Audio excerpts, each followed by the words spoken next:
2020년 11월 18일 은총의 숲 새벽 묵상을 시작하겠습니다. 오늘의 말씀은 이사야서 4장 1절에서 6절까지 말씀입니다.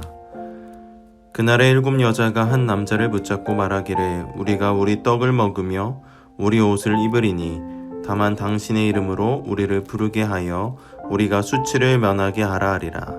그날의 여호와의 싹이 아름답고 영화로울 것이요 그 땅의 소사는 이스라엘의 피난한 자를 위하여 영화롭고 아름다울 것이며 시온에 남아있는 자 예루살렘에 머물러 있는 자 곧 예루살렘 안에 생존한 자 중 기록된 모든 사람은 거룩하다 칭함을 얻으리니 이는 주께서 심판하는 영과 소멸하는 영으로 시온의 딸들의 더러움을 씻기시며 예루살렘의 피를 그 중에서 청결하게 하실 때가 됨이라.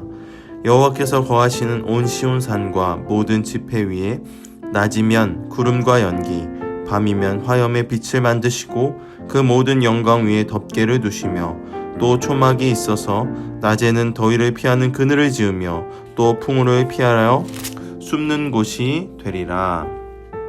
아멘. 오늘도 이 새벽 묵상을 함께 하시는 여러분 너무나도 사랑하고 축복하고 환영합니다. 오늘 함께 나누실 말씀은 이사야 4장입니다. 이사야 4장 말씀을 보시면 계속해서 그 시대를 바라보시며 안타까워 하시는 그 하나님의 마음을 우리가 느끼게 됩니다. 어쨌든 이제 6장으로 가면, 만약에 이 이사야가 우리가 계속 나눌 때 6장에 가면 드디어 이제 이사야가 소명을 받고 선지자로 활동을 하게 되면서부터 이제 본격적인 이사야를 통한 하나님의 일들이 시작됩니다. 그 전까지 계속되는 5장까지는 그 시대와 그 백성들과 그들의 신앙의 삶을 바라보시며 정말 이대로 있다가는 도저히 회복할 수 없는 그들의 모습을 바라보시는 하나님의 마음을 이야기하고 있습니다. 이렇게 이야기해 볼 수도 있을 것 같습니다. 이사야가 부르심을 받고 선지자로 활동하게 되는 6장부터가 처방전이라고 한다면 5장까지는 진단서인 것입니다.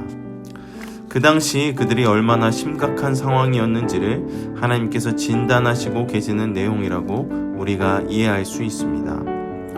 오늘은 다른 장들에 비해 비교적 짧은 절수를 가지고 있는 장입니다. 하지만 그 내용을 보면 하나님의 마음은 전혀 조금도 짧게 느껴지지 않는 오늘의 말씀입니다. 3절에 보면 시온에 남아있는 자, 예루살렘에 머물러 있는 자, 곧 예루살렘 안에 생존한 자 중 기록된 모든 사람은 거룩하다 칭함을 얻으리니. 오늘은 남아있는 자, 생존한 자에 대한 이야기입니다. 무엇으로부터 생존하고 무엇 가운데 남아있는 자들을 이야기하고 있는 것입니까? 앞서 우리 3장에 있는 8절의 말씀을 한번 보겠습니다. 예루살렘이 멸망하였고 유다가 엎드려졌으면 그들의 언어와 행위가 여호와를 거역하여 그의 영광의 눈을 범하였음이라. 3장에서는 이미 예루살렘 멸망에 대한 엄중한 심판을 말씀하셨습니다.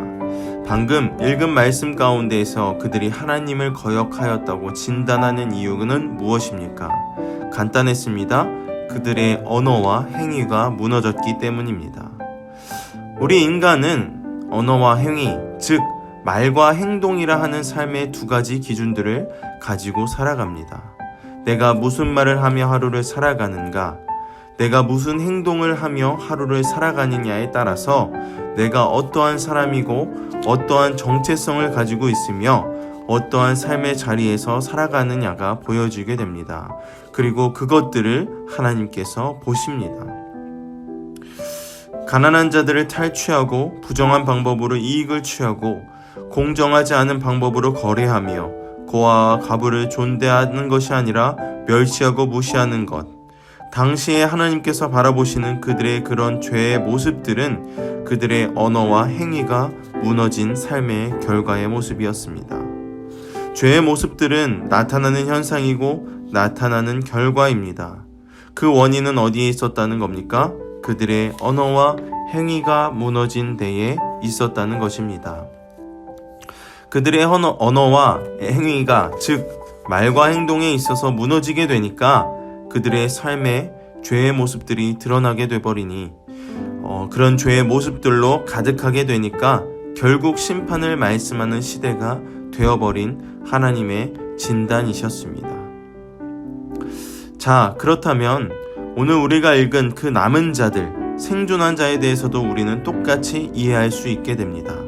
그 남은 자들은, 그 생존한 자들은 언어와 행위에 있어서 승리한 사람들이었습니다. 말과 행동에 있어서 하나님을 향한 삶의 내용들이 있던 사람들이었던 것입니다. 그들이 심판으로부터 살아남았다고 하는 것은, 그들이 멸망 가운데 생존했다고 하는 것은 바로 살아남은 그들은 입술과 마음을 지켰다고 하는 것입니다. 간단한 원리죠.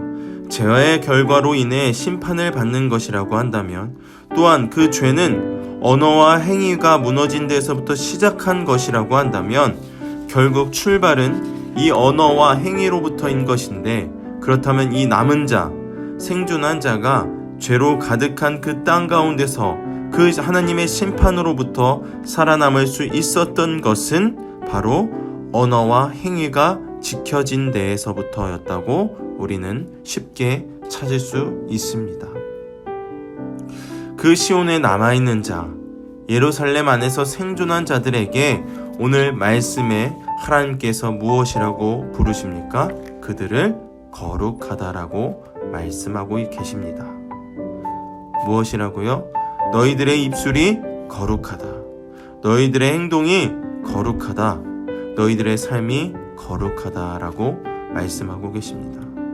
내가 거룩하니 너희도 거룩하라고 말씀하셨던 레위기에서의 하나님께서 이제는 도저히 견디실 수 없는 시대에 가득한 죄의 모습들을 바라보시는데, 그래도 그 가운데 너무나도 악한 그 세상 가운데에서도 자신들의 언어와 행위를 지켜가며 그 죄로 물든 도시 안에서 부단히도 삶을 지켜나가기 위한 당신의 사랑하는 자녀들을 바라보게 되시는데, 처음 그 하나님의 마음을 드러내시는 것이었습니다. 바로 거룩하다.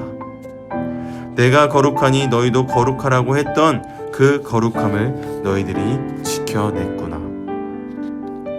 사랑하는 우리 전원교회 성도 여러분, 여기에서 언어와 행위는 그저 단지 예쁜 말, 고운 말, 착한 행동과 고운 행실을 이야기하는 것이 아닙니다. 단지 도덕적으로 그것을 이야기하는 것이 아닙니다. 내가 그리스도인이기 때문에 내 입술로 지키며 살아야 하는 삶의 내용, 내가 예수 믿는 사람이기 때문에 내 행동으로 드러내야 하는 삶의 내용, 그 내용이 오늘 나의 삶 가운데 있는지를 말씀하고 있는 것입니다. 물론 우리도 짜증날 때도 있습니다. 우리도 못 참을 때가 있습니다. 우리도 신경질 날 때가 있습니다. 우리도 누군가 계속 밉게 느껴질 때도 있다는 것입니다. 그런 마음은 누구든지 들 수 있습니다. 그런 마음이 든다고 하나님은 심판하지 않으십니다. 그런데 하지만 언어와 행위에 있어서는 우리가 비록 그렇더라도 지켜내야 한다는 사실입니다. 그리스도인이기 때문에, 우리가 그리스도인이기 때문에 내가 감당해야 할 나의 십자가는 딱 그 무게이기 때문입니다. 오늘 하루도 내 입술의 모든 말과 내 행동의 모든 내용이 주님 앞에 거룩하다 이야기 들을 수 있는 복된 한날이 되시기를 주님의 이름으로 간절히 소망합니다. 기도하겠습니다. 하나님 감사드립니다. 내가 거룩하니 너희도 거룩하라고 하셨는데, 때로는 내 모습을 말씀에 비추어 볼 때에 아직 그 거룩함을 닮아가기에 너무 부끄러운 모습들을 발견하게 됩니다. 주님, 오늘 하루를 살아갈 때 그 거룩함을 온전히 회복해 나갈 수 있는 복된 하루로 인도하여 주시옵소서. 언어와 행위에 있어서 거짓됨 없이 주를 향한 열매들로 가득한 날로 기름 부어 주시옵소서. 우리가 걸어온 모든 시간들을 되돌아볼 때에 늘 나의 기도에 응답하신 하나님을 기억하게 하시고, 오늘의 기도를 통해서도 동일한 은혜로 응답받게 하여 주시옵소서. 감사드리며 우리 주님 예수 그리스도의 이름으로 기도드립니다. 아멘.